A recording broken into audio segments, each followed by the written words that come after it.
नमस्कार, सिटी न्यूजच्या रात्री 10च्या बुलेटिनमध्ये प्रेक्षकांचं मनपूर्वक स्वागत। आज दिनांक 20 नोव्हेंबर 2025 वार गुरुवार। बातमीपत्राची सुरुवात करूया सुविचारमालेने। समुद्रात कितीही मोठे वादळ आले तरी समुद्र आपली शांतता कधीही सोडत नाही। आजचा सुविचार आपण बघितला। आता बघूया बातमीपत्रातील ठळक बातम्या। या हेडलाईन्सचे प्रायोजक आहेत बीटीपी यात्रा ग्रुप अमरावती।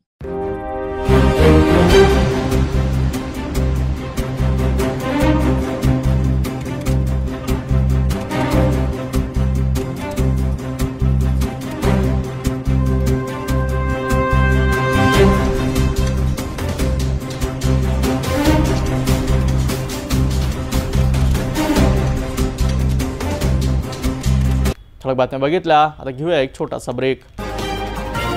शादी और ब्याह की शुरुआत आराधना साड़ी के साथ। Aradhana wholesale shopping mall L2 Bijland complex, Nandgaon Peth, Amravati, Jawahar road, Amravati. Break नंतर बघूया सविस्तर बातम्या।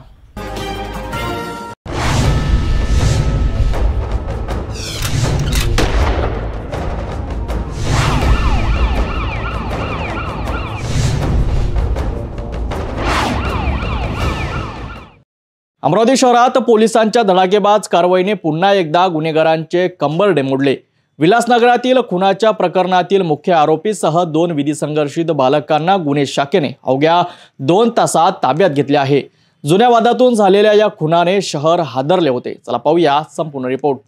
19 नोव्हेंबर 2025 रोजी विलासनगरातील संविधान चौकात यश पाटणकर याच्यावर जुन्या वादातून हल्ला करण्यात आला।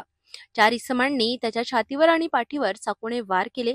गंभीर जखमी अवस्थेत यश पाटणकर याला रुग्णालयात घेऊन जाण्यात आले, मात्र त्याचा मृत्यू झाला। या घटनेची नोंद गाडगेनगर पोलीस स्टेशन येथे भारतीय न्याय संहितेच्या कलम अंतर्गत करण्यात आली। गुन्हे शाखेचे पोलीस निरीक्षक संदीप चव्हाण यांनी सर्व पथकांना तातडीने आरोपी शोधण्याचे आदेश दिले। समांतर तपास सुरू असताना गुप्त बातमीदाराच्या अचूक माहितीवरून मुख्य आरोपी प्रिन्स भागचंद श्रीवास वय वर्ष 18 तसेच त्याचे 2 विधी संघर्षित साथीदार यांना अवघ्या 2 तासात ताब्यात घेण्यात आलं। चौकशीत आरोपींनी गुन्ह्याची कबुली दिली असून त्यांच्या ताब्यातून गुन्ह्यातील चाकू व वाहन जप्त करण्यात आले। पुढील तपासासाठी आरोपींना गाडगेनगर पोलीस ठाण्यात सुपूर्द करण्यात आले आहे। संपूर्ण कार्यवाही वरिष्ठ पोलीस अधिकाऱ्यांच्या मार्गदर्शन आणि गुन्हे शाखेच्या पथकाने यशस्वीरित्या केली।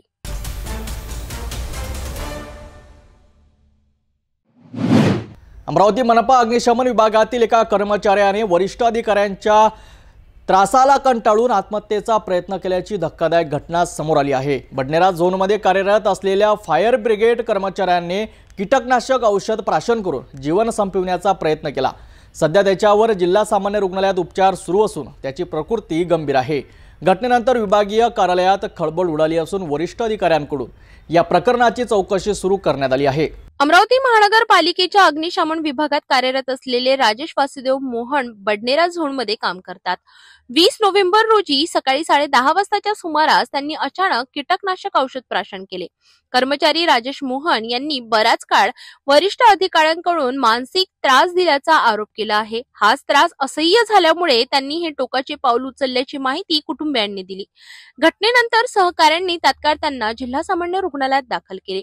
सध्या ते गंभीर अवस्थेत उपचार घेत आहेत। या प्रकरणी अग्निशमन केंद्र प्रमुख केंद्रे यांच्याशी संपर्क साधला असता त्यांनी सांगितले की राजेश मोहन यांच्या मागणीनुसारच त्यांची बदली बडनेरा झोन येथे करण्यात आली होती।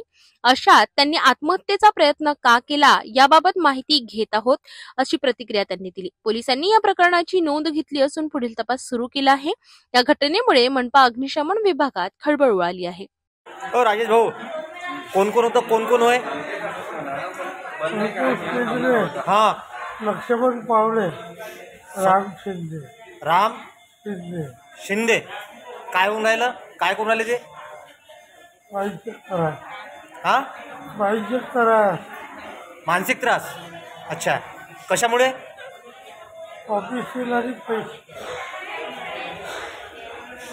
ऑफिशियल ते कर्मचारी आहेत का तिथले? पहिलं नाव कोणाला घेतलं? पहिलं नाव गेली काय टॅक्स मित्रा पहिलं केंद्रे।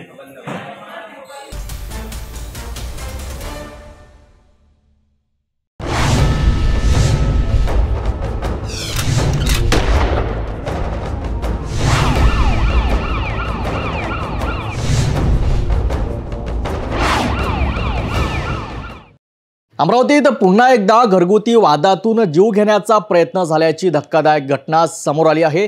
फ्रेझरपुरा पोलीस स्टेशन हद्दीतील सुंदरलाल चौक परिसरात पत्नीने रागाच्या भरात पतीवर चाकूने हल्ला केला।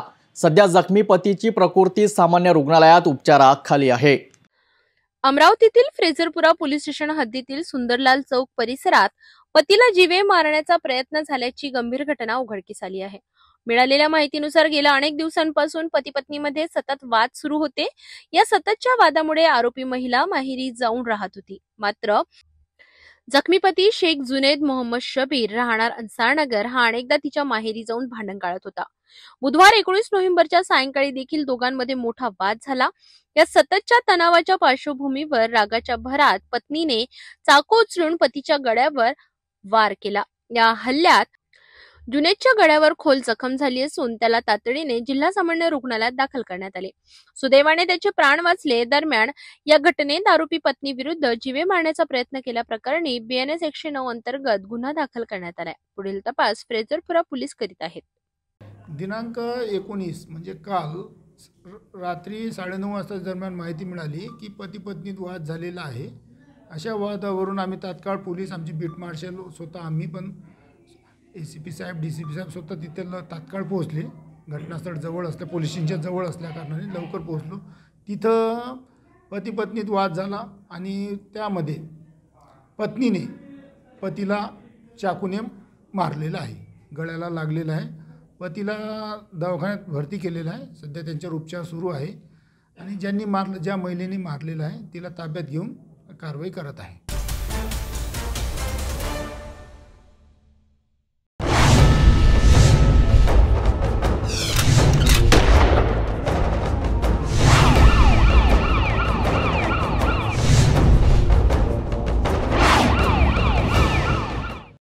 फ्रेझरपुरा पोलीस स्टेशन हद्दीत एक धक्कादायक घटना घडली आहे। दारूच्या नशेत एका युवतीने कार चालवत 5 जणांना चिरडल्याची माहिती समोर येत आहे।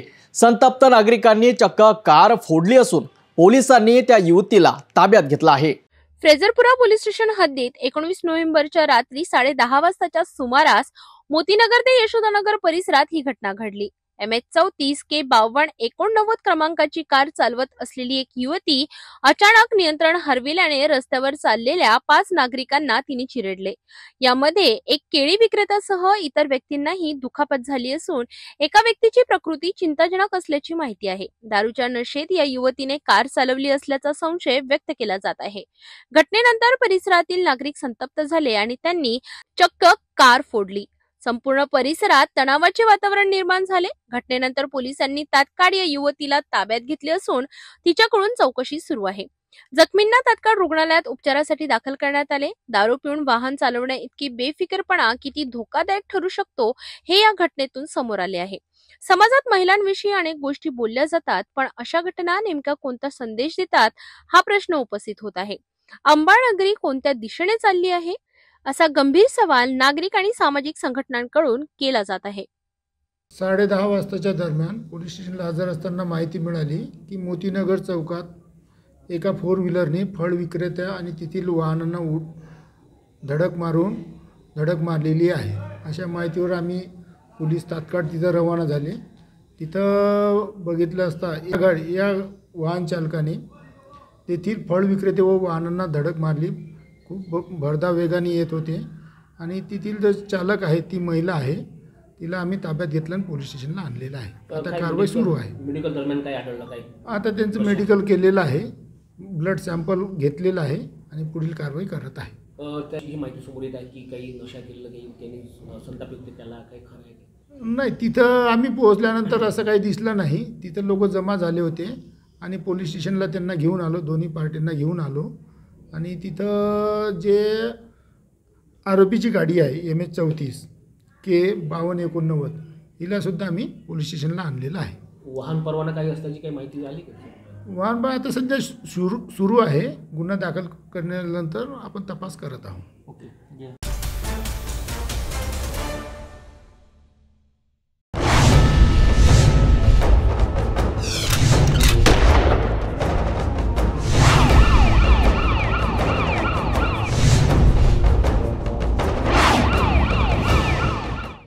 राजापेठ पोलीस ठाण्या हद्दीतल्या सातुर्रा परिसरात अभिषेक पेट्रोल पंपात पहाटे चोरीचा प्रयत्न झाल्याची धक्कादायक घटना समोर आली आहे।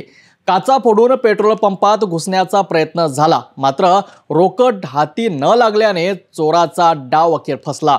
राजापेठ पोलीस या प्रकरणाचा पुढील तपास करीत आहेत। राजापेठ पोलीस ठाण्याच्या हद्दीत असलेल्या सातुर्रा परिसरातील अभिषेक पेट्रोल पंपवर पहाटे 4 वाजताच्या सुमारास चोरीचा प्रयत्न झाला। अज्ञात चोरट्याने पेट्रोल पंपाच्या काचा फोडून आतमध्ये प्रवेश करण्याचा प्रयत्न केला, मात्र पंपामध्ये रोकड न मिळाल्याने चोरट्यांचा संपूर्ण डाव फसला। घटना घडताच पंपावर कार्यरत कर्मचाऱ्यांनी तात्काळ पोलिसांना माहिती दिली। राजापेठ पोलिसांनी घटनास्थळी धाव घेत पाहणी केली असून आसपासच्या सीसीटीव्ही फुटेजची तपासणी सुरू आहे। या घटनेमुळे परिसरात एकच खळबळ माजली असून रात्रीच्या सुरक्षेचा प्रश्न पुन्हा एकदा ऐरणीवर आला आहे। पुढील तपास राजापेठ पोलीस करीत आहेत।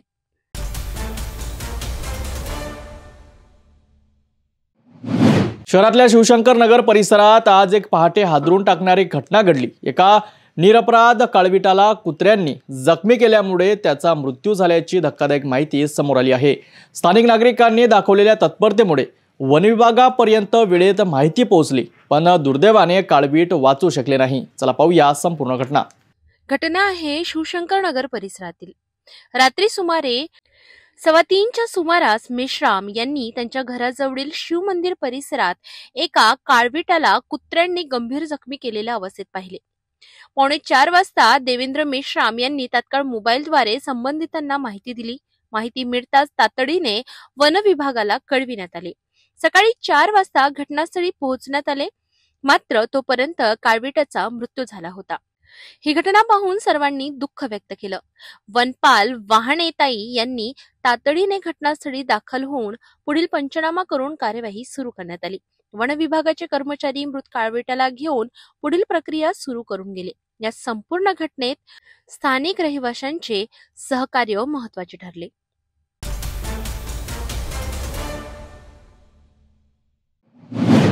अमरावतीत काँग्रेस नेत्या आणि माजी मंत्री यशोमती ठाकूर यांनी मुख्यमंत्री देवेंद्र फडणवीस यांच्यावर थेट आणि गंभीर आरोप केले आहेत। जांब वर्तुळातील अल्हाद कलोती यांचा अविरोध विजय झाल्यानंतर राजकीय वातावरण चांगलेच तापले आहेत। यशोमती ठाकूर यांचा दावा आहे की कलोती यांचा पराभव झाला असता मुख्यमंत्र्यांची बदनामी झाली असती, म्हणूनच देवेंद्र फडणवीस यांनी थेट दमदाटी, दबाव आणि पैशांचा वापर केला। मुख्यमंत्री पदाचा दुरुपयोग करून उमेदवारांना धमक्या देण्यात आल्याचा त्यांनी ठपका दिला आहे। इतकेच नव्हे तर मुख्यमंत्र्यांचा डोळा तिथल्या जमिनीवर आहे आणि राज्याच्या इतिहासात हे सर्वात क्रूर मुख्यमंत्री असतील, अशा शब्दात ठाकूर यांनी प्रखर टीका केली आहे। तसेच भाजपामध्ये ओरिजिनलपेक्षा भाड्याचे लोक जास्त असल्याचा आरोपही त्यांनी केला। यासोबतच रवी राणा आणि नवनीत राणा यांच्या खुट्याला भाजप बांधली आहे असा सभ्य परंतु तीव्र टोला त्यांनी लगावला आहे। या आरोपांवर भाजपची काय प्रतिक्रिया येते हे पाहणे महत्त्वाचं ठरणार आहे। मला असं वाटतं की देवेंद्र फडणवीस इथे दमदाटी करतायत, गुंडागिरी करतायत, होम मिनिस्टर आणि मुख्यमंत्री असण्याचा दुरुपयोग करतायत। त्या लोकांना धमक्या दिल्या, 7 की 8 फॉर्म्स होते, ते सगळ्या लोकांना पैसे दिले आणि धमक्या दिल्या आणि त्यांना विड्रॉल करायला लावले। यांचं पूर्ण लक्ष तिथल्या जमिनीवर आहे आणि ते लोक तिथे पूर्णपणे दुरुपयोग करून स्वतःचा जो काही आघात करायचा तो आघात करताय। मुख्यमंत्री देवेंद्र फडणवीस या महाराष्ट्राच्या इतिहासामध्ये सर्वात क्रूर मुख्यमंत्री म्हणून ओळखले जातील। ज्या हिशोबाने ते संविधानाचं तोडफोड करतायत ते अशोभनीय आहे। त्यांच्या प्रतिमेला बिलकुल ते शोभत नाही। संविधानाला त्या ठिकाणी तोडफोड करणं हे बिलकुल आम्हाला कोणालाच आवडत नाही आणि फेअर इलेक्शन्स आपण म्हणतो आणि दमदाटी करतो याचं जिवंत उदाहरण आता तुम्हाला चिखलदऱ्यामध्ये दिसतंय। त्यांना भीती होती का त्यांचा बंधू कदाचित त्या ठिकाणी निवडून आला असता? त्यांना सगळ्या प्रकार बघा, माझा जो अभ्यास आहे कमी असेल एखाद वेळेला, पण जो अनुभव आहे तो असा आहे की भाजपमध्ये भाजपचे ओरिजिनल कमी आणि भाजपमध्ये भाड्याचे आणलेले लोक जास्त त्या ठिकाणी आहेत आणि 100% भाजपचे लोक घाबरलेल्या अवस्थेत असतात, घाबरूट लोक आहेत आणि म्हणून या प्रकारे ते दमदाटी करतात. इथं कलोती 100% पडले असते आणि पडले असते तर मुख्यमंत्र्याच्या प्रतिमेला डाग लागला असता आणि म्हणून दमदाटी, म्हणून दादागिरी, म्हणून ब्लॅकमेलिंग आणि पैशाचा उपयोग सामदाम दंडभेद करून त्यांनी ते विड्रॉल घेतलेले आहे. रवी राणा यांनी मध्यस्थी केली आहे, मंत्र्यांनी रवी राणा यांना शुभेच्छा सुद्धा दिलेल्या आहेत. म्हणणं आहे की भाजप रवी राणाच्या आणि नवनीत राणाच्या खुट्याला त्यांनी बांधून ठेवलेली आहे.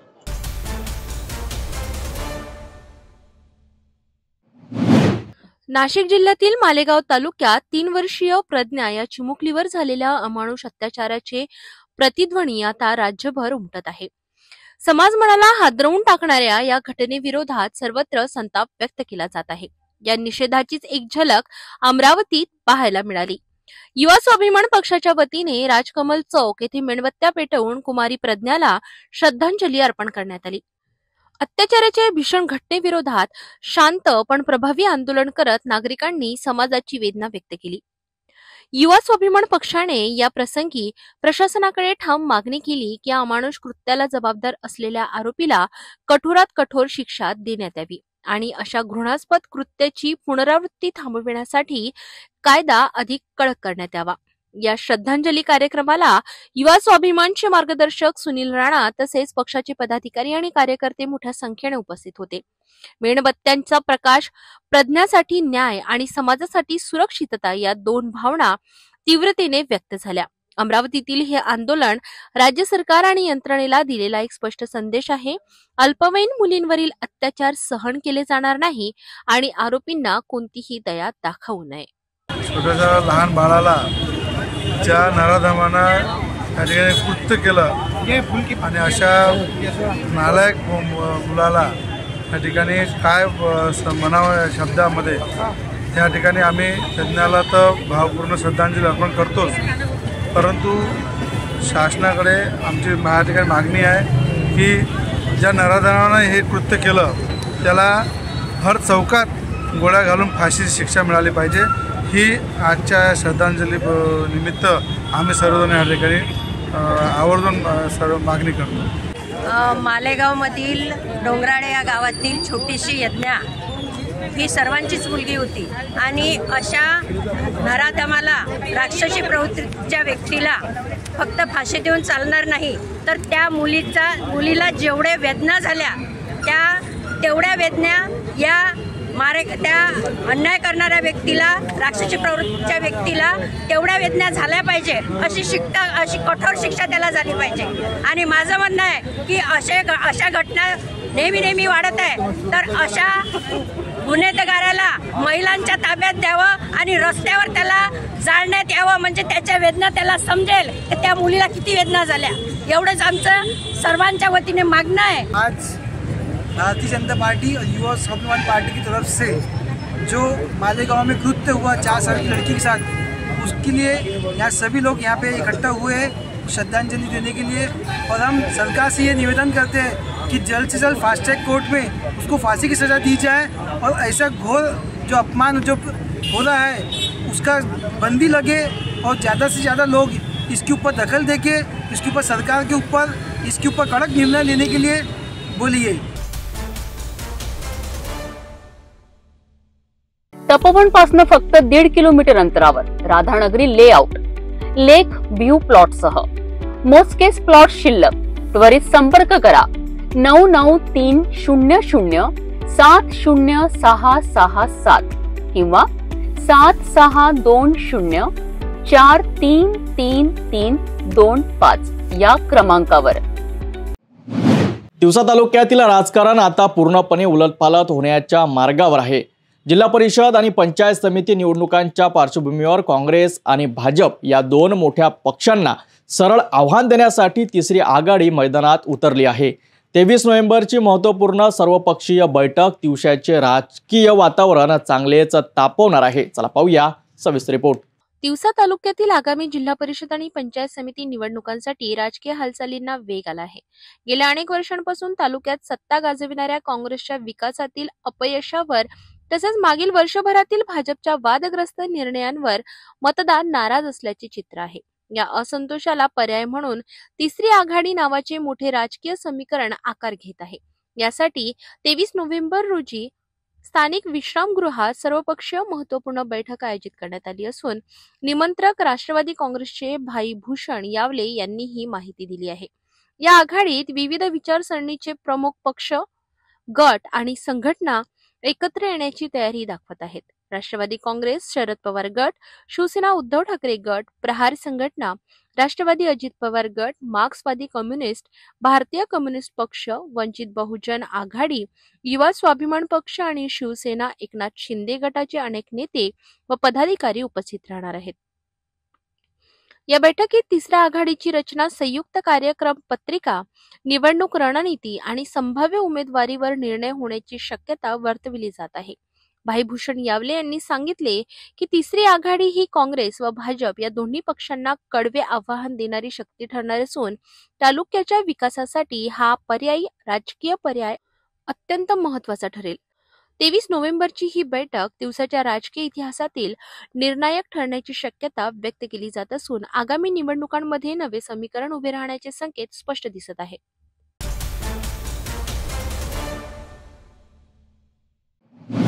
गुरुवारी चिखलदरा नगर परिषद निवडणुकीत एक मोठी राजकीय घडामोड झाली आहे. मुख्यमंत्री देवेंद्र फडणवीस यांचे भाऊ उल्हाद कलोती हे बिनविरोध निवडून आले आहेत. काँग्रेससह इतर एकूण 9 उमेदवारांनी अर्ज मागे घेतल्याने कलोती यांना कोणतीही स्पर्धा राहिली नाही. या विजयामुळे चिखलदरा नगर परिषदेतील भाजपाचे खाते उघडले आहेत. मुख्यमंत्री देवेंद्र फडणवीस यांनी आमदार रवी राणा यांच्या या विजयासाठी खास कौतुक केले आहे. गुरुवारी झालेल्या चिखलदरा नगर परिषद निवडणुकीत अनपेक्षित परंतु महत्वपूर्ण वळण पाहायला मिळाले. मुख्यमंत्री देवेंद्र फडणवीस यांचे बंधू अल्हाद कलोती हे या निवडणुकीत बिनविरोधी विजयी ठरले आहेत.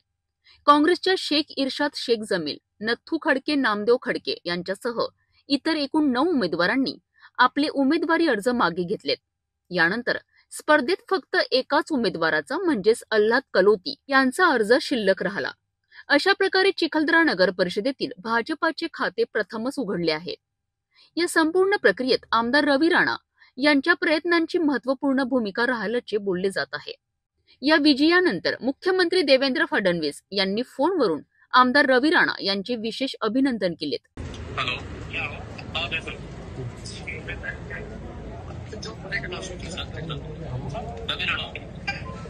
भाऊ अनापोत झाले, अल्हाद भाऊ पूर्ण सगळे विड्रा सगळे बिलकुल पूर्ण भाऊ अल्हाद पूर्ण credit goes to only Ravi Rana. Thank you. हे एकतर्फा नगरपालिकेने पूर्ण एकतर्फा सगळी साहेब कमाल हे सोमवंशी बोल होतात अध्यक्ष साहेब आपले सोमवंशी बोलतात. धन्यवाद. हो एक चक्कर 15 मिनिटासाठी चिखलदरा चक्कर झाला. हो हे सगळं तुमच्या आशीर्वादामुळे झालं. सगळं तुमचा आशीर्वाद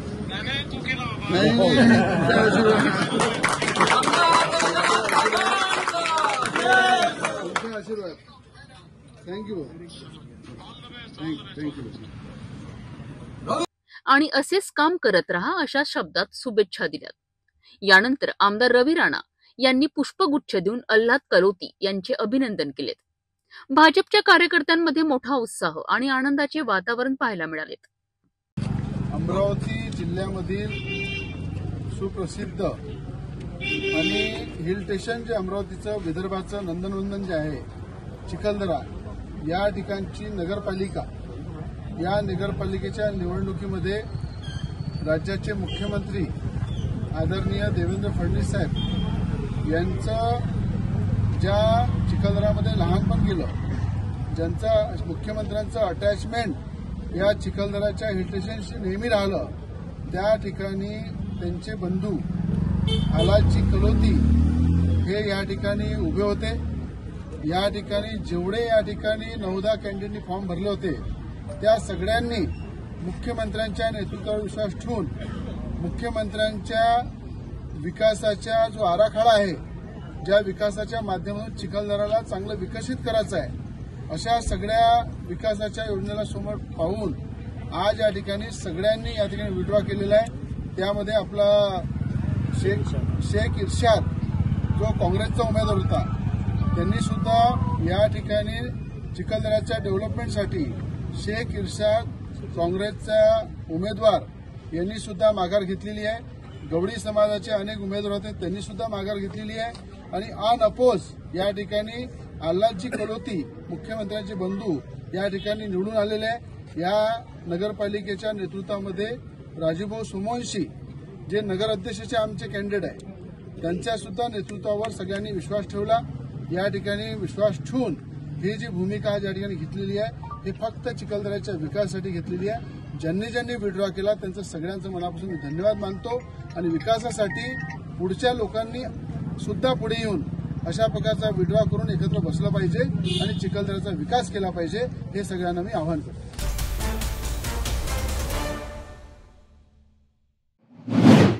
इतवारी येथे भगवती मेडिकल स्टोअरवर पोलिसांनी मोठी कारवाई केली आहे। मिळालेल्या गुप्त माहितीच्या आधारे पोलिसांनी डमी ग्राहक पाठवून हा छापा टाकला। या ठिकाणाहून मोठ्या प्रमाणात अवैध औषध जप्त करण्यात आली असून 2 केमिस्टना ताब्यात घेण्यात आले आहेत। पोलीस उपायुक्त राहुल मदने यांनी ही माहिती दिली आहे। इतवारी परिसरातील भगवती मेडिकल स्टोअरवर पोलिसांनी मोठी कारवाई केली। 20 नोव्हेंबर रोजी दुपारी 4:30 मिळालेल्या गुप्त माहितीच्या आधारे अवैध औषध विक्रीबाबत पोलिसांनी तात्काळ पथक तयार केले आणि या पथकाने डमी ग्राहक पाठवून औषध खरेदीची पुष्टी केली अशी माहिती पोलीस उपायुक्त राहुल मदने यांनी दिली। या कार्यवाहीत मोठ्या प्रमाणात नशेसाठी वापरल्या जाणाऱ्या अवैध औषधांचा साठा जप्त करण्यात आला आहे। या प्रकरणी मेडिकल स्टोअर मधील 2 केमिस्टना पोलिसांनी ताब्यात घेतले आहे। या औषधांचा वापर नेमका कशासाठी होत होता, किरकोळ पातळीवर विक्री होत होती की मोठ्या रॅकेटचा यात सहभाग आहे याबाबत पोलीस अधिक तपास करीत आहेत। त्याच्यामध्ये जो लकडगंज पोलीस स्टेशनला जो गुन्हा दाखल केलेला आहे त्याच्यामध्ये तुषार अग्रवाल आणि भरत कुमार अमरनानी हे 2 आरोपी आहेत। हे केमिस्ट आणि ड्रगिस्ट आहेत। याच्यामध्ये जे यांच्या मेडिकलमध्ये काही ड्रग्स आणि सिरप आणि काही टॅबलेट्स मिळाल्यात ज्या की टॅबलेट डॉक्टरांच्या प्रिस्क्रिप्शन शिवाय ते मेडिकलमध्ये ठेवता येत नाही किंवा ते देता येत नाही। अशा टॅबलेट्स आणि सिरप यांच्यावरचे बॅच नंबर्स कडून हे अवैधरित्या हे विकताना किंवा जे लोक ह्या प्रकारची नशा करतात किंवा नशेसाठी हे औषध कॉम्बिनेशनमध्ये वापरलं जात होतं अशा स्वरूपाची आम्हाला काही दिवसापूर्वी माहिती होती। तेव्हापासून माननीय CP सरांच्या मार्गदर्शनाखाली हे आम्ही कारवाई पूर्ण केली आहे। त्याच्यात जवळपास 3 ते 3.5 लाखाचा मुद्देमाल आम्ही जमा केलेला आहे आणि हा जो मुद्देमाल आहे किंवा हा जो माल आहे हे कुठून आणला जात होता त्यासंबंधी आम्ही पुढील तपास लकडगंज पोलीस स्टेशनचा अधिकारी आणि स्टाफ करत आहेत।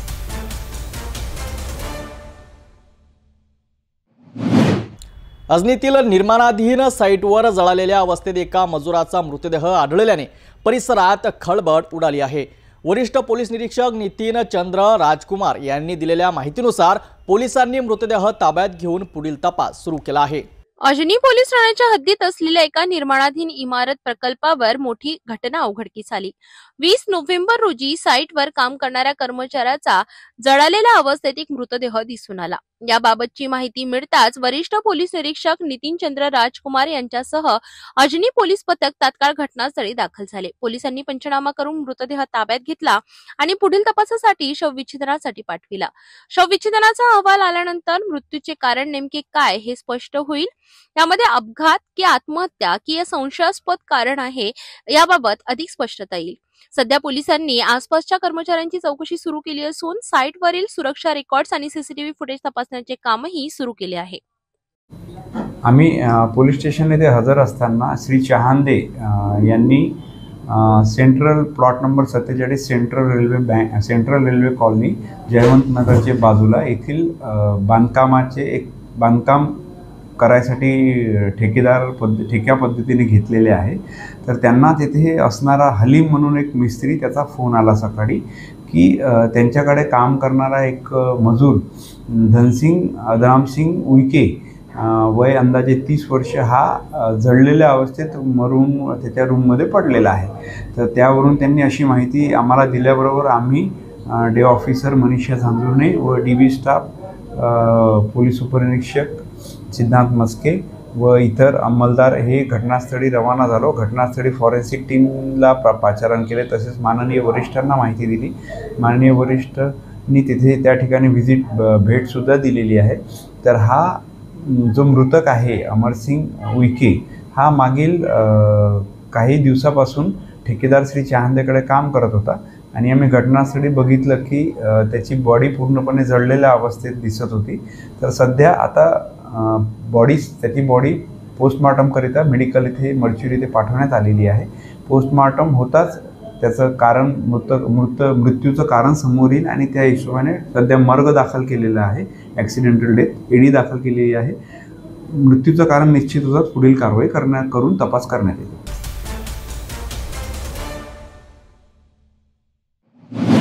मानकापूरमध्ये एक धक्कादायक घटना समोर आली आहे. स्वतःच्या घरातील बाथरूममध्ये एका वडिलांनी आपल्याच 16 वर्षीय मुलीवर जीवघेणा हल्ला केल्याची माहिती समोर आली आहे. हल्ल्यानंतर आरोपी वडिलांनी विषारी पदार्थही सेवन केल्याची माहिती मिळत आहे. दोघांचीही प्रकृती सध्या अतिशय नाजूक असून रुग्णालयात उपचार सुरू आहेत. मानकापूर परिसरात घडलेल्या एका हृदयद्रावक प्रकरणाने सर्वत्र खळबळ उडाली आहे. मिळालेल्या माहितीनुसार कल्लू तिवारी नावाच्या व्यक्तीने आपल्या घराच्या बाथरूममध्ये स्वतःच्या 16 वर्षीय मुलीवर धारदार शस्त्राने प्राणघातक हल्ला केला. या हल्ल्यात मुलगी गंभीर जखमी झाली असून तिच्यावर अतिदक्षता विभागात उपचार सुरू आहे. हल्ल्यानंतर स्वतः कल्लू तिवारीने विषारी पदार्थाचे सेवन केले असल्याची प्राथमिक माहिती पोलिसांना मिळाली आहे. दोघांचीही स्थिती अतिशय गंभीर असल्याने डॉक्टरांनी सातत्याने उपचार सुरू ठेवले आहेत. स्थानिक रहिवाशांनी पोलिसांना माहिती दिली आहे की कल्लू तिवारी हा मानसिकदृष्ट्या अस्थिर होता आणि त्याला संशयाचा मनोविकार असल्याचेही सांगितले जात आहे. या सर्व पार्श्वभूमीवर पोलिसांनी या प्रकरणाचा सखोल तपास सुरू केला आहे. पोलिसांनी घटनास्थळी पंचनामा करून हत्येचा प्रयत्न गुन्ह्याअंतर्गत गुन्हा नोंदविला आहे. हा संपूर्ण प्रकार कौटुंबिक आणि मानसिक तणावातून निर्माण झाल्याचा प्राथमिक अंदाज वर्तविला जात आहे.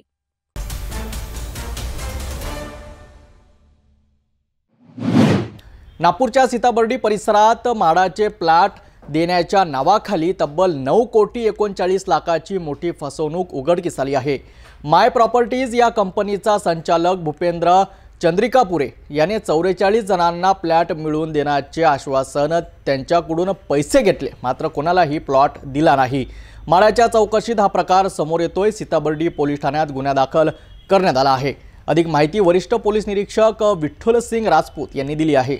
नागपुरात म्हाडाचे प्लॉट मिळवून देतो तसेच गृहकर्जही करून देतो असे गोड बोलत माय प्रॉपर्टीजचे संचालक भूपेंद्र चंद्रिकापुरे यांनी तब्बल 44 नागरिकांची फसवणूक केली.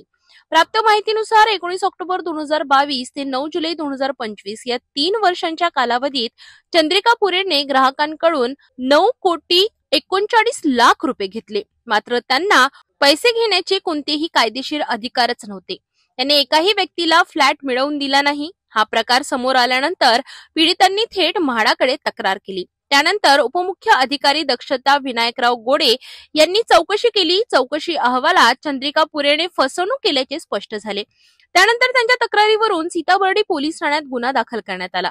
वरिष्ठ पोलीस निरीक्षक विठ्ठल सिंग राजपूत यांनी ही माहिती प्रसारमाध्यमांना दिली. हे म्हाडाच्या ज्या सदनिका ज्या विकल्या गेलेल्या नाहीत त्या विकण्यासाठी म्हणून म्हाडाने एका कंपनीसोबत करार केलेला होता 2022 मध्ये. कंपनीचं नाव डील्स माय प्रॉपर्टी आणि त्याचे संचालक म्हणून आहेत भूपेंद्र चंद्रिकापुरे यांना. त्यांचे जे काही अटी शर्ती होते त्याच्यामध्ये त्यांनी फक्त ते विकण्याची प्रक्रिया पूर्ण करायची होती, कर्ज वगैरे काढून देण्याचं काम करायचं होतं, त्यांना मदत करायची होती आणि त्याचं त्यांना कमिशन मिळणार होतं. परंतु यांनी त्या आधारे जे कोणी लाभधारक आहेत त्यांच्याकडून परस्पर पैसे स्वतः घेतले, स्वतःच्या अकाउंटवर पैसे घेतले आणि ते म्हाडाला न देता स्वतःच्या फायद्यासाठी त्यांनी वापरलेले आहे. अशा आतापर्यंत ज्या काही 44 तक्रारी म्हाडाकडे गेल्या आणि ती तेव्हा त्यांनी पूर्ण शहानिशा केली. तर हे प्रकार निदर्शनास आल्यानंतर सर्वांची एकूण अमाऊंट जी आहे 1,39 लाख समथिंग आहे. तर त्यानुसार जे डेप्युटी CEO आहेत म्हाडाचे त्यांनी आपल्याकडे तक्रार दिली आहे. त्यानुसार गुन्हा दाखल असून पुढील तपास सुरू आहे.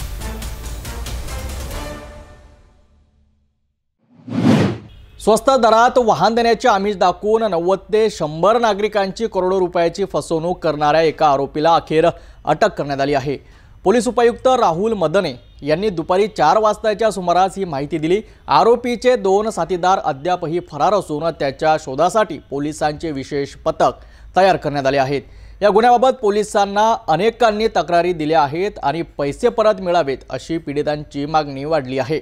नागपूर शहरात अनेक दिवसांपासून स्वस्त दरात 2 चाकी आणि 4 चाकी वाहन मिळतील असे खोटे आश्वासन देऊन मोठा गंडा घालविणाऱ्यांची टोळी सक्रिय असल्याची चर्चा सुरू होती।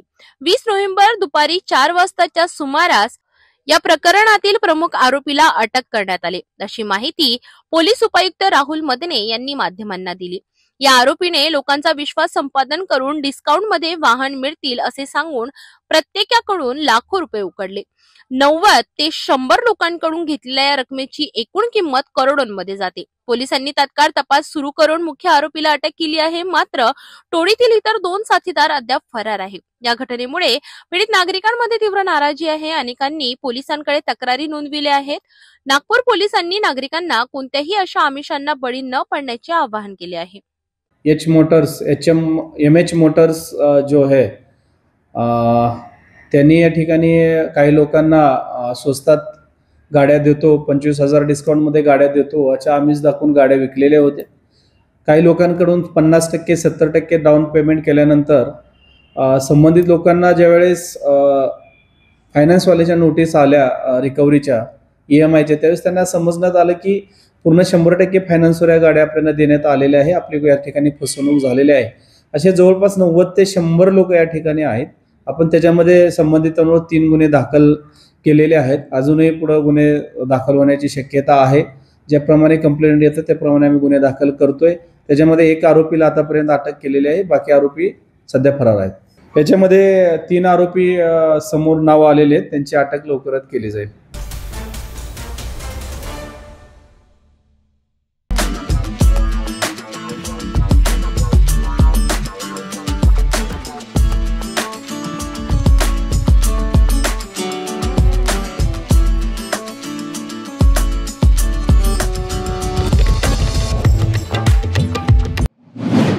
यवतमाळ जिल्ह्यातील जांब वर्तुळात बिबट्याच्या जीवाशी खेळणारी घटना, पण वन विभागाच्या तत्परतेमुळे वाचला एका निष्पाप वन्यजीवाचा जीव। बोरगाव परिसरात तारांच्या कुंपणात अडकलेल्या नर बिबट्या वन कर्मचाऱ्यांच्या मदतीने सुखरूप बाहेर काढण्यात आला। अत्यंत दक्षता, कौशल्य आणि धाडसीची परीक्षाच जणू। बिबट्याचा प्राथमिक उपचार देण्यात आला असून पुढील उपचारासाठी वर्धा रेस्क्यू सेंटरमध्ये हलविण्यात येत आहे। यवतमाळ वन परिक्षेत्रातील जांब वर्तुळातील बोरगाव नियक्षेत्र शनिवारी सकाळी शेतकऱ्यांनी तारांच्या कुंपणात अडकलेला एक नर बिबट्या पाहिला। तात्काळ त्यांनी वन विभागाला माहिती दिली। माहिती मिळताच रेस्क्यू पथक काही मिनिटात घटनास्थळी दाखल झाले। पाहणी केली असता बिबट्याचा पाय आणि पोटाभोवती तार घट्ट अडकली होती।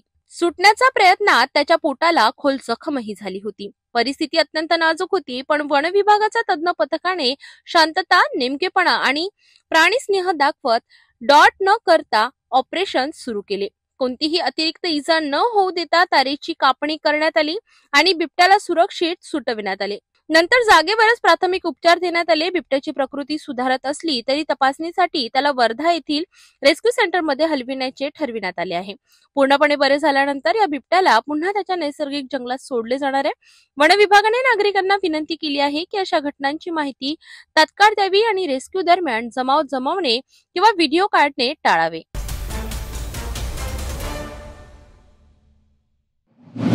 बुलढाणा जिल्ह्यातील स्थानिक गुन्हे शाखेने मोठी कामगिरी बजावली आहे। 10 वर्षांपूर्वी खून करून फरार झालेला आरोपी अखेर पोलिसांच्या जाळ्यात अडकला आहे।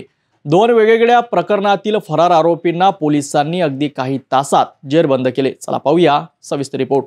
बुलढाणा जिल्ह्यातील विविध पोलीस ठाण्यांमध्ये नोंद असलेल्या फरार आरोपींना अटक करण्यासाठी जिल्हा पोलीस अधीक्षक निलेश तांबे यांनी विशेष आदेश दिले होते। या आदेशानुसार स्थानिक गुन्हे शाखेकडून विशेष पथक तयार करण्यात आले आणि शोध मोहीम राबविण्यात आली।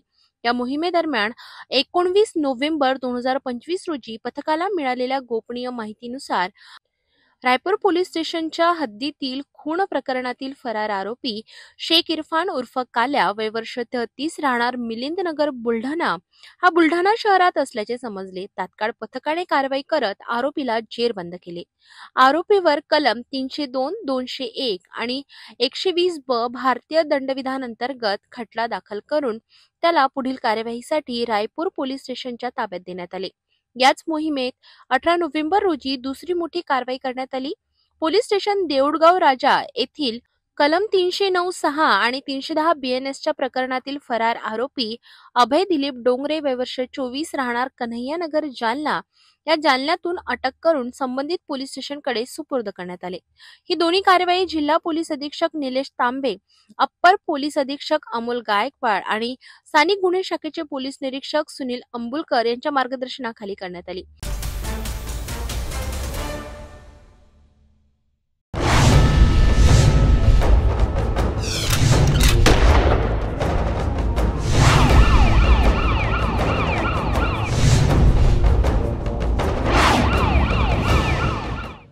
धुळे जिल्ह्यात तब्बल 10 क्विंटल प्रतिबंधित गोमांस जप्त करण्यात आले।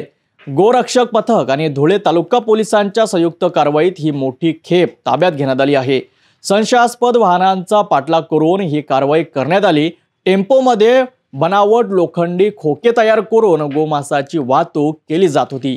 या प्रकरणी 2 आरोपींवर गुन्हा दाखल करण्यात आला असून धुळे तालुका पोलिसांनी पुढील तपास सुरू केला आहे। धुळे जिल्ह्यात गोमातेचा अनादर करणाऱ्या तस्करांवर मोठी कारवाई झाली आहे।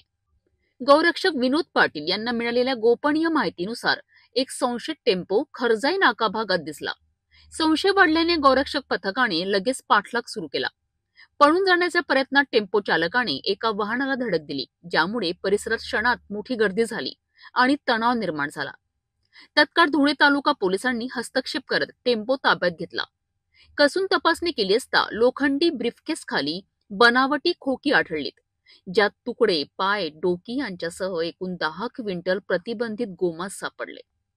या प्रकरणी महाराष्ट्र पशु संरक्षण अधिनियम 1976 नुसार 2 आरोपींवर गुन्हा दाखल करण्यात आलाय। या दरम्यान हे गोमांस कुठून आणले होते, कोणत्या नेटवर्कद्वारे वाहतूक सुरू होती, आणखी कोण कोण यात सामील आहे, याबाबत धुळे तालुका पोलीस सखोल तपास करीत आहेत। धुळ्यातील ही कारवाई अलीकडील काळातील सर्वात मोठी असल्याची पोलीस सूत्रांनी माहिती दिली आहे।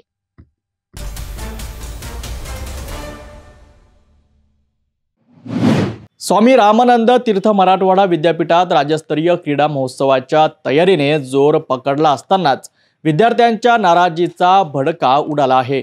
विद्यापीठ प्रशासनाने वसतिगृह रिकामे करण्याचे आदेश दिल्याने विद्यार्थी संघटना आक्रमक झाल्या असून परिसरात मोठे आंदोलन पेटलं आहे। काय आहे नेमका हा विवाद, पाहूया सविस्तर रिपोर्टमध्ये।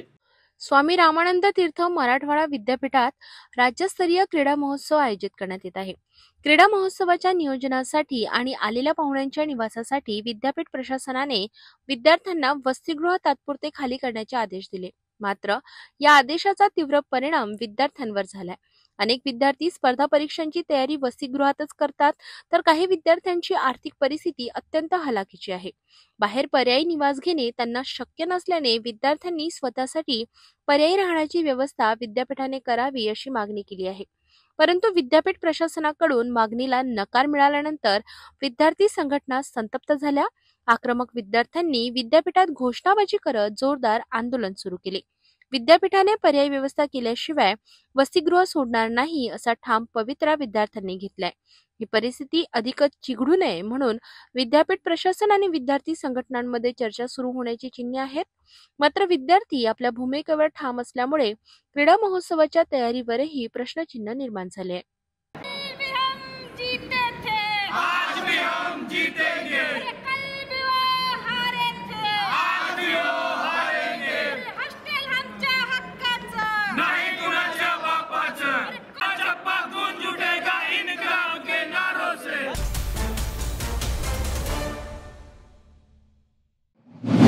नांदेडच्या मुदखेड तालुक्यात पुन्हा एकदा बिबट्याची दहशत वाढताना दिसत आहे। शिखाची वाडी शिवारात एका शेतकऱ्यांच्या आखाड्यावर बांधलेली शेळी बिबट्याने फस्त केली आहे। याआधी लोहा तालुक्यातील वडेपुरी शिवारात बिबट्याचे दर्शन झाले होते। ग्रामीण भागात वन्य प्राण्यांचा वाढता वावर हा चिंतेचा विषय बनली असून शेतकरी पाळीव जनावरांच्या सुरक्षेबाबत चिंतेत आहेत। वन विभागाने तात्काळ उपाययोजना करून नुकसान भरपाई द्यावी अशी मागणी होत आहे। नांदेडच्या मुदखेड तालुक्यातील शिखाचीवाडी शिवारात बिबट्याची दहशत चांगलीच वाढली आहे। स्थानिक शेतकरी डिंगाबेर अंबादास खानसोळे यांनी त्यांच्या आखाड्यावर एक पाळीव शेळी बांधली होती। मध्यरात्री अचानक आलेल्या बिबट्याने या शेळीवर झडप घातला आणि तिला ठार केलेत। या घटनेनंतर परिसरात भीतीचं वातावरण निर्माण झालं आहे। याआधी लोहा तालुक्यातील वडेपुरी शिवारात बिबट्याचे दर्शन झाले होते, त्यामुळे आता या परिसरात तो मुक्तपणे फिरत असल्याची शंका व्यक्त केली जात आहे। या घटनेची माहिती मिळताच वन विभागाच्या पथकाने घटनास्थळी धाव घेत पंचनामा पूर्ण केला आहे। ग्रामीण भागात पुन्हा एकदा वनप्राण्यांचा वाढता वावर हे प्रशासन आणि वन विभागाकरिता मोठं आव्हान ठरत आहेत। दिगंबर अंबादास खानसोळे, राहणार शिखाचीवाडी, तालुका मुदखेड, जिल्हा नांदेड। रात्री एक वाजताच्या सुमाराने शेळी खाली मोठे वडील चुलता आणि बाबा होते आखाड्यावर। वाघ आला, बिबट्या, आणि शेळीवर अटॅक केला। शेळी 30,000ची शेळी होती। वन विभाग अधिकाऱ्याला 10 वेळेस सांगलं होतं, बाबा प्राणी आमच्या इथं याला बिबट्या अटॅक करायलाय। त्याला तक्रार केली, समजा केलं, त्यानं काय येऊन इथं काही केले नाहीत। आली रात्री शेळी फाडली खाली। आता आमची वन विभाग अधिकाऱ्याने आमची नुकसान भरपाई करून देणे। रात्री शेळी खाली कोंबड्या आहात, कोंबडे खाली 4, 10-12 म्हशी आहात, गाई आहात। बिबट्या याला अटॅक करायला आहे। अजून इकडं वगारे आहात 10-12,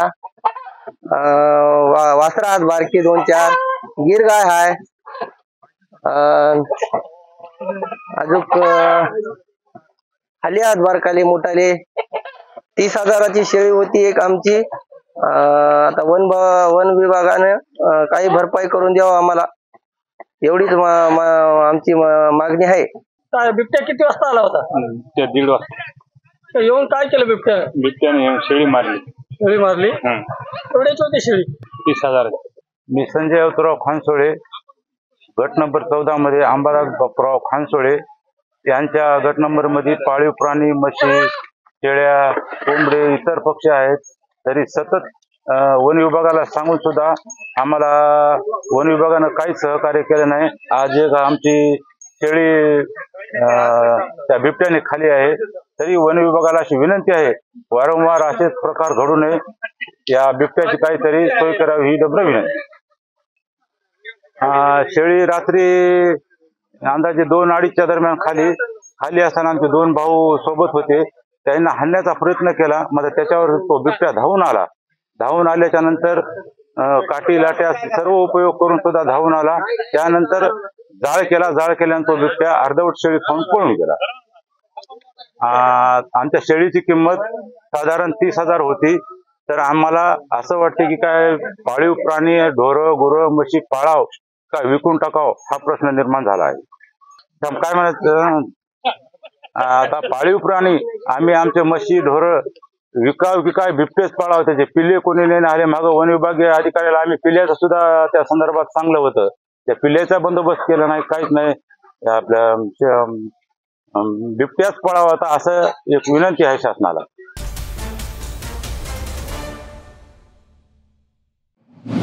जालना जिल्ह्यातील भोकरदन तालुक्यातील धावडा येथे हजरत टिपू सुलतान यांची 275वी जयंती उत्साहात, श्रद्धा आणि ऐक्यांच्या वातावरणात मोठ्या उत्साहात साजरी करण्यात आली। गावातील सय्यद मुस्लिम मोहल्ल्यात हा कार्यक्रम पार पडला। भोकरदन तालुक्यातील धावडा गावात हजरत टिपू सुलतान यांची 275वी जयंती मोठ्या श्रद्धेने आणि शांततेच्या वातावरणात साजरी करण्यात आली। सय्यद मुस्लिम मोहल्ल्यात गावातील सर्व समाज घटक एकत्र आले आणि टिपू सुलतान यांच्या प्रतिमेला हार अर्पण करून त्यांना अभिवादन केले। ज्येष्ठ नागरिकांनी आणि तरुणांनी टिपू सुलतान यांच्या धैर्य, देशभक्ती आणि प्रजाहितदक्ष प्रशासनाची माहिती उपस्थितांना दिली। देशाच्या सुरक्षेसाठी टिपू सुलतान यांनी दाखवलेले पराक्रम, तंत्रज्ञानाला दिलेले प्रोत्साहन आणि न्यायप्रिय शासन याबाबत विशेष चर्चा झाली। या कार्यक्रमात सामाजिक कार्यकर्ते, तरुण आणि सय्यद मुस्लिम मोहल्ल्यातील नागरिक मोठ्या संख्येने सहभागी झाले। सर्वांनी टिपू सुलतान यांनी दिलेला एकता, धैर्य आणि प्रामाणिकतेचा संदेश समाजात कायम ठेवण्याची प्रतिज्ञा घेतली. जयंतीनिमित्त मोहल्ल्यात स्वच्छता उपक्रमही घेण्यात आला. लहान मुलांनी देशभक्तीपर घोषवाक्य देत कार्यक्रमात उत्साह भरून टाकला. कार्यक्रमाच्या शेवटी सर्वांनी एकमेकांना शुभेच्छा देत शांततेचा व सौहार्दाचा संदेश दिला. धावडा गावात ही जयंती अनेक वर्षांपासून साजरी करण्याची परंपरा आहे आणि यंदाही ती अत्यंत सुसंवादी वातावरणात पार पडली.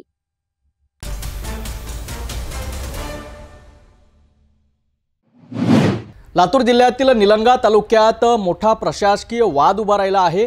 माळेगाव कल्याणी ग्रामपंचायतीतील विकास कामांवर प्रश्नचिन्ह उपस्थित झाले असून जिल्हा परिषद मुख्य कार्यकारी अधिकाऱ्यांनी दिलेल्या चौकशी आदेशांकडे स्थानिक बीडीओने दुर्लक्ष केल्याचा आरोप नागरिकांकडून होत आहे. लातूरच्या निलंगा तालुक्यातील माळेगाव कल्याणी ग्रामपंचायतीतील विकास कामांवर गंभीर आक्षेप घेण्यात आले आहे. गावातील शिवया स्वामी आणि इतर नागरिकांनी जिल्हा परिषद मुख्य कार्यकारी अधिकाऱ्यांकडे लेखी तक्रार केली आहे. त्यात आरोप करण्यात आला आहे की ग्रामपंचायतीतील अनेक विकास कामे प्रत्यक्षात न करताच बिले उचलण्यात आली आहे. तक्रारीनुसार पंचदक्ष वित्त आयोगातील अनेक कामांवर अनियमितता झाल्याचे नमूद आहे. जलजीवन मिशन अंतर्गत करण्यात आलेली कामे अर्धवट, निकृष्ट दर्जाची असून त्याची तक्रारही 24 जुलै रोजी करण्यात आली. स्थानिकांच्या मते उपसरपंच बळीराम मिरखले यांनी सर्व ग्रामपंचायतचे काम स्वतःकडे ठेवून त्या कामांच्या निविदा स्वतः नातेवाईकांना दिल्याचा आरोप आहे. या सर्व तक्रारींची चौकशी करण्यासाठी जिल्हा परिषदेच्या उपमुख्य कार्यकारी अधिकाऱ्यांनी निलंगा पंचायत समितीच्या गटविकास अधिकाऱ्यांना 8 दिवसात अहवाल सादर करण्याचे आदेश दिले आहे. मात्र या आदेशाची आजपर्यंत अंमलबजावणी नसल्याचे नागरिकांचे म्हणणे आहे. चौकशी न करता वरिष्ठ अधिकाऱ्यांच्या आदेशांना केराची टोपली दाखविल्याचा आरोप होत असताना स्थानिकांमध्ये संतापाचे वातावरण आहे. मात्र गट विकास अधिकारी सतीश पाटील यांनी सांगितले की मी सर्व कागदपत्रे तपासून 2 दिवसात संबंधित विस्तार अधिकाऱ्यांकडून चौकशी अहवाल मागवून योग्य ती कारवाई करणार आहे. आता यापुढे चौकशी प्रत्यक्षात होते का आणि विलंबनामागचे कारण काय याकडे नागरिकांचे लक्ष लागले आहे.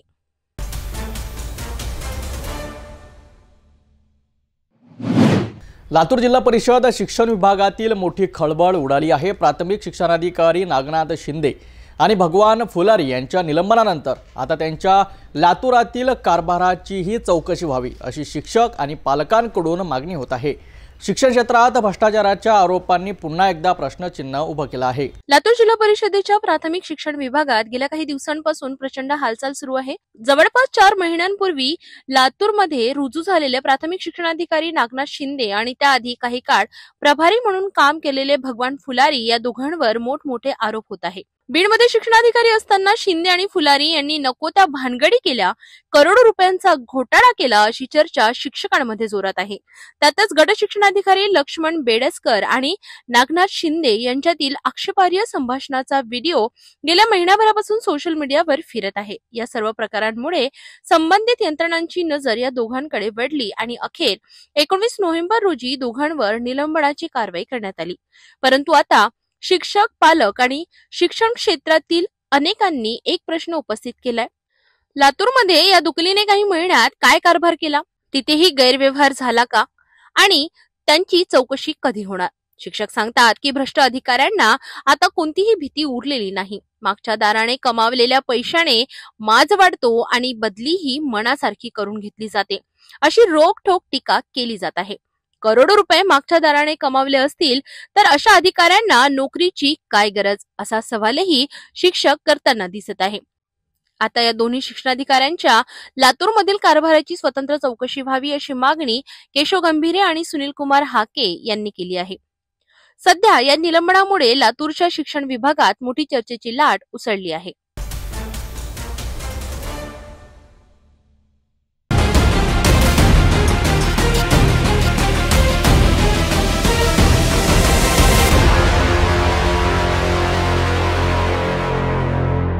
कल्याण ते ठाणे लोकल मार्ग रोजच्या गर्दीने भरलेला प्रवास, पण 18 नोव्हेंबरच्या सकाळी या गर्दीतून एक भयंकर घटना घडली आणि 19 वर्षीय विद्यार्थी अर्णव खैरेचा जीव गेला. मुलुंडच्या केडकर कॉलेजमध्ये सायन्स शाखेत शिकणारा अर्णव खैरे नेहमीप्रमाणे कल्याणहून लोकलने कॉलेजला जात होता. ट्रेनमध्ये प्रचंड गर्दी असल्याने त्याने हिंदीत सहज थोडा आगे हो असे म्हटले, पण हा शब्द त्याच्यासाठी प्राणघातक ठरला. आजूबाजूच्या 4 ते 5 जणांच्या टोळक्याने त्याला वेढले आणि मराठी बोलता येत नाही का, मराठीची लाज वाटते का, असा पवित्रा घेत त्याला ठोशांनी आणि बुक्क्यांनी मारहाण केली. लोकल मधील हा मराठी हिंदी वाद कुठल्या भयावह टोकाला पोहोचलाय याचे हे सर्वात धक्कादायक उदाहरण.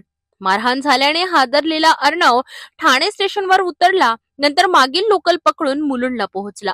त्याने प्रॅक्टिकल तर पूर्ण केले, पण मानसिक ताण, भीती आणि अपमानामुळे त्याची अवस्था ढासळत गेली. दुपारी तो कॉलेज सोडून थेट घरी परतला. त्रास सहन न झाल्याने त्याने वडिलांना फोन करून संपूर्ण घटना सांगितली. त्याच संध्याकाळी 7च्या सुमारास वडील घरी परतले, पण दार आतून बंद. शेजारच्यांच्या मदतीने दार तोडून आत प्रवेश केला असता बेडरूम मध्ये अर्णवने ओढणीने गळफास घेतलेला दिसला. तातडीने रुग्णालयात नेण्यात आले, मात्र डॉक्टरांनी 9:05 त्याला मृत घोषित केले. घटना घडली माझा मुलगा नेहमीप्रमाणे कॉलेजला निघाला. सकाळी ट्रेनमध्ये बसून जात असताना त्याला ट्रेनमध्ये धक्काबुक्की लागत होती. तर समोर त्याच्या एक हिंदी भाषिक होता. आता तो कुठला होता ते मी असं सांगू शकत नाही की तो यूपीचाच होता की कुठला होता. तो समजून गेला असेल त्याच्या कदाचित राहणीमानावरून, म्हणून तो बोलला की तो हिंदी भाषिक मुलगा होता. आणि त्याला मी सांगितलं माझ्यावर धक्का येतोय, म्हणून तो त्याला हिंदीतून त्यांनी सांगितलं की भाई थोडा आगे धक्का दो, मेरे ऊपर धक्का आ रहा है. तर त्याच्या बाकीचे प्रवासी होते त्यांनी डायरेक्ट त्याच्या कानाखाली मारला आणि पहिल्यांदा मारला आणि त्याला सांगितलं की तुला मराठी बोलता येत नाही का, मराठी बोलायची लाज वाटते काय. आणि त्याला अजून माझा मुलगा घाबरत मला हे सांगत होता की तुला मराठी बोलायला लाज वाटते का. आणि मी त्याला परत विचारलं की तुला काय भरपूर मारलं का. हा पप्पा ते बरेच लोक होते आणि मला घाबरवलं, मी खूप घाबरलो होतो, म्हणून मला मुलुंडला उतरायचं होतं. तर मी ठाण्याला उतरून नंतर पुढे कॉलेजला गेलो. सर तो घाबरला होता, कारण आम्ही घरामध्ये कधी त्यांना शिवी माहीतच नाही. आम्ही घरामध्ये कधी शिवी पण देत नाही, कधी अभद्र शब्द पण वापरत नाही. जे आपले चांगले संस्कार असे कामाला येतात सर. आपण ज्यांना चांगले संस्कार देतो की बाबा तू भांडण करू नको, आणि कदाचित माझ्या मुला मी रफटप बनवायला पाहिजे होतं, म्हणजे त्यांनी पण प्रतिकार केला असता, पण त्यांनी प्रतिकार केला नाही. तो बोला की, आणि मम्मीला पण त्यांनी सांगितले मम्मी मला वाढवायचं नव्हतं, म्हणून मी गपचूप तिकडने निघालो आणि मी ठाण्याला उतरलो. आणि ठाण्याला उतरून पुन्हा तो मुलुंडला कॉलेजला गेला. तक्रार केली आहे पोलिसांना, आपल्या कोळशेवाडी पोलिसांना आम्ही तक्रार केलेली आहे आणि आम्हाला त्यांच्यावर भरोसा आहे. ते त्यांचं इन्व्हेस्टिगेशन त्यांच्या पद्धतीने. काय तुम्ही मेसेज देणार लोकांना? मेसेज मी हाच देणार की आता ह्या भाषेवरनं वाद होणं, मी काय पॉलिटिकल नाही आहे, मला काय पॉलिटिकल पार्टीची मला काही घेणं देणं पण नाही आहे. फक्त एवढंच सांगेन की असले प्रकार पुन्हा घडू नयेत. बस मला एवढंच बोलायचं आहे. माझा मुलगा ते गेला, माझा मुलगा परत आता येणार नाही आहे, पण असल्या वादातून असले प्रकार पुन्हा घडू नयेत आणि पुढचे असे प्रकार घडत असतील तर ते वाचावेत, इतर लोकांचे प्राण वाचावेत, एवढीच माझी. माझा मुलगा केळकर कॉलेजमध्ये आता SY BSc करत होता, फर्स्ट इयरला होता. आणि तो साईड बाय साईड त्याला डॉक्टर बनायचं होतं, म्हणून त्याचे ते प्रयत्न चालू होते. नीटची एक्झामसाठीचे प्रिपरेशन चालू होती त्याची. या घटनेने कल्याण परिसरात शोक आणि संतापाची लाट पसरली. अर्णवचे वडील जितेंद्र खैरे यांनी कोळशेवाडी पोलीस ठाण्यात तक्रार नोंदविली असून पोलिसांनी गुन्हा दाखल करून तपास सुरू केलाय. लोकलमधील झुंडशाही, भाषावाद आणि वाढते हिंसाचार यामुळे एका तरुणाने आपले आयुष्य संपवले आणि हा प्रश्न आता संपूर्ण महाराष्ट्राला हादरवणारा ठरला आहे.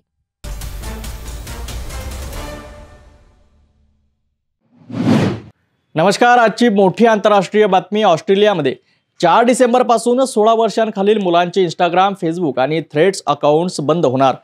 मेटानेच अधिकृत घोषणा केली असून हा निर्णय मुलांच्या ऑनलाईन सुरक्षेसाठी घेतल्याचं सांगितलं गेलं आहे. आणखी एक महत्त्वाचा प्रश्न, असं पाऊल भारतात कधी उचललं जाऊ शकतं का? समाजातील अनेक तज्ज्ञांनी सरकारला आता प्रश्न विचारायला सुरुवात केली आहे. पाहूया सविस्तर माहिती.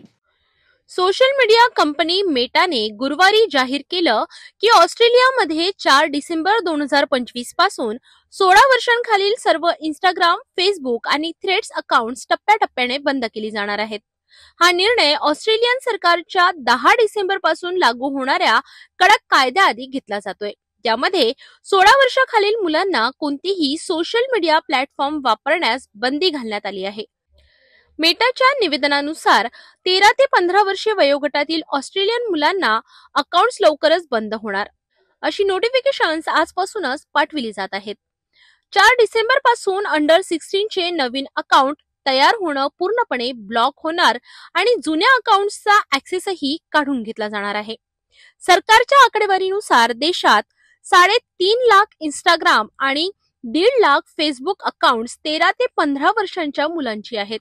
10 डिसेंबर पर्यंत हे सर्व अकाउंट्स कायमचे डिलीट होणार आहेत. चुकून मोठ्यांचं अकाउंट बंद झालं तर 16 वर्षांपेक्षा जास्त वय असलेल्या युजर्सचं अकाउंट चुकीने बंद झाल्यास हे 2 मार्ग उपलब्ध आहेत. त्यामध्ये व्हिडिओ सेल्फी अपलोड करून वयाची पुष्टी, नंबर 2 सरकारी आयडी, त्यामध्ये पासपोर्ट किंवा ड्रायव्हिंग लायसन्स दाखवून आपले वय सिद्ध करणे.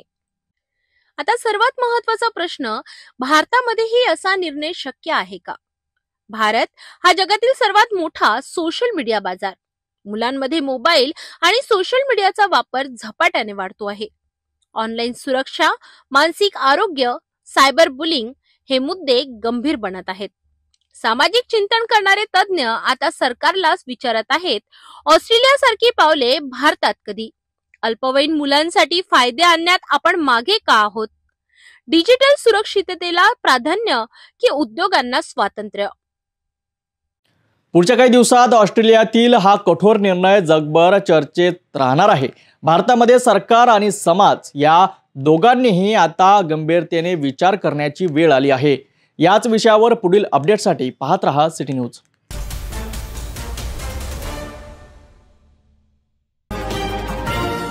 दादा पुन्हा एकदा आजच्या ठळक बातम्या. या हेडलाईन्सचे प्रायोजक आहेत बीटीपी यात्रा ग्रुप, अमरावती.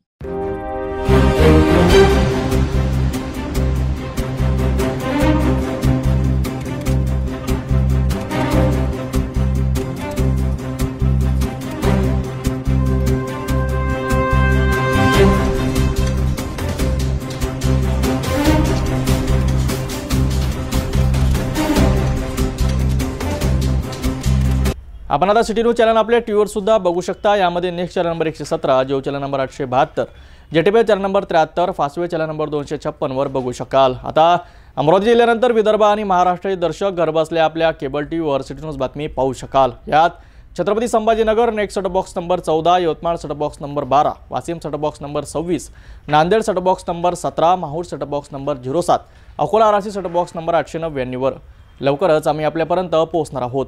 जर आपल्या टीव्हीवर सिटी न्यूज चॅनल दिसत नसेल तर आपण आपल्या केबल ऑपरेटरशी संपर्क करावा. सिटी न्यूज केबलच्या व्यतिरिक्त यूट्यूब, फेसबुक, इंस्टाग्राम आणि ट्विटरवर सुद्धा बघू शकता. याकरिता सोशल मीडिया अकाउंट सबस्क्राईब करा, फॉलो करा, लाईक करा. यूट्यूब अकाउंट सबस्क्राईब करण्याकरिता सबस्क्राईब बटनला क्लिक करा आणि बेल आयकॉन दाबायला विसरू नका, कारण सर्वात आधी समाचार आपल्यापर्यंत पोहोचणार आहेत. तसेच सिटी न्यूजचे फेसबुक पेज लाईक करा, इंस्टाग्राम आणि ट्विटर हँडल फॉलो करा. आपण व्हॉट्सअपवर सूचना देऊन सुद्धा न्यूज प्राप्त करू शकता. बातमीवर एवढ्यावरच थांबूया. पुन्हा भेटून घडामोडी सोबत. नमस्कार. हर खबर पर पैनी नजर, हर मुद्दे पर सटीक वार, यही है सिटी न्यूज की पहचान. जहाँ सच्चाई की आवाज दबाई जाती है, वहाँ सिटी न्यूज उठाता है सवाल. हर स्क्रीन पर, हर प्लेटफॉर्म पर हमारी मौजूदगी बोलती है. सिटी न्यूज हमेशा सच के साथ.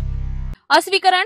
सिटी न्यूज चॅनलवर राजकीय, सामाजिक, धार्मिक कार्यकर्ते, प्रशासकीय अधिकारी, कर्मचारी किंवा कोणत्याही व्यक्तीने व्यक्त केलेले विचार अथवा माहिती ही त्यांची वैयक्तिक मते आहेत. त्या मतांशी सिटी न्यूज चॅनलची सहमती असणे आवश्यक नाही.